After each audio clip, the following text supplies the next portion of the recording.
Hello, আসসালামু আলাইকুম। আমি আজকে আপনাদের সাথে একটা পাস্তা রান্নার রেসিপি শেয়ার করব। অনেক দিন পর পাস্তা রান্না করতেছি।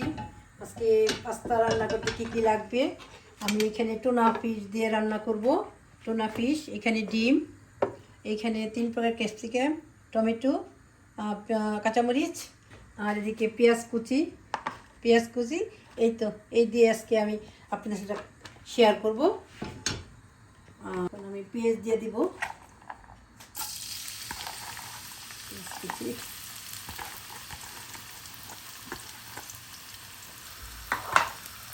এখানে পাস্তাটা সিদ্ধ করে রেখে নিয়েছি। পাস্তা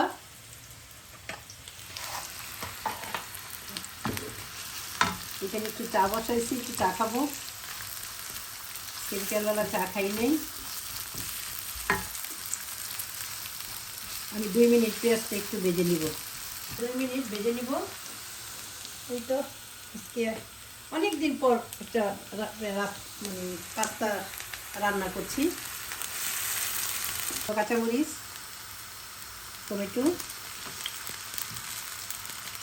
টমেটোটা আমি 1 মিনিট একটু ভেজে নেব। টমেটোটা হয়ে গেলে এখন আমি 3 প্রকারের ক্যাপসিকাম দিয়ে দেব। সুন্দর একটা কালার আছে। আপনারা সবাই বানিয়ে খাবেন। পাস্তাটা একটা কালারফুল হবে। আমি 1 মিনিটের ভেজে নেব।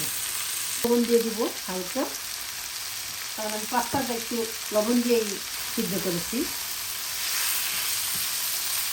ক্যাপসিকাম বেশি একটা সিদ্ধ লাগবে না, একটু হালকা দিলে হবে। আমি 1 মিনিট আবার একটু এটা দিয়ে দেবো।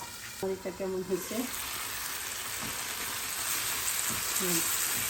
এখন আমি একটু সস দিয়ে দেবো।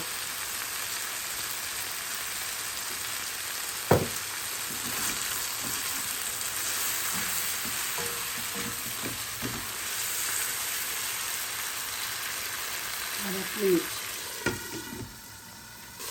কেমন হচ্ছে সুন্দর হচ্ছে। এখন আমি ডিমটা দিয়ে দেবো। 2টা ডিম দিচ্ছি। সোয়া সস ইচ্ছা করলে আপনারা দিতেও পারেন, নাও দিতে পারেন, সে যেরকম হয়। আমি একটু দিলাম যাতে টেস্ট হয়। এখানে আমি দিয়ে দেবো টোনা ফিশ সাথে।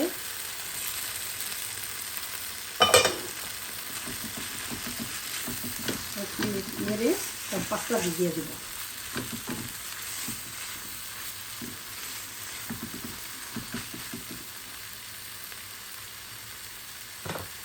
এক মিনিট রেখে দেবো। খেয়ে মিনিটটা কেমন হয়েছে, সুন্দর হয়ে গেছে। এখন আমি দিয়ে দেবো পাস্তা দিয়ে।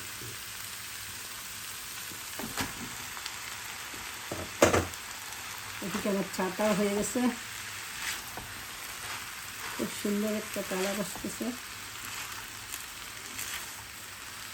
আমার মেয়ের খুব পছন্দের খাবার।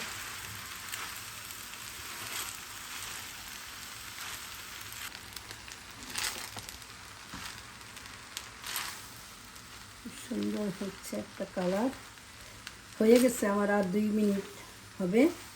এখন আমি একটু বাটার দিয়ে দেবো, এটা অপশনাল, দিতে পারেন, আমি একটু টেস্টের জন্য দিয়ে দিলাম। আর 2 মিনিট হয়ে যাবে। আমি একটু ঢেকে দিব, তারপর হয়ে যাবে। আমার এটা হয়ে গেছে। একটু সস দিয়ে দেব, টমেটো সস, কারণ আমি কাঁচা টমেটো দিচ্ছি। এখন আর একটু সস দিয়ে দিব। নাড়াচাড়া দিয়ে আমার এটা হয়ে যাবে। ওকে গাইস, এটা আমার হয়ে গেছে পাস্তাটা। খুব সুন্দর একটা কালার আসছে। আমরাও খাবো, আপনারাও খাবেন। দিলাম, যদি ভালো লাগে লাইক করবেন, শেয়ার করবেন। ওকে, আল্লাহ হাফেজ, বাই।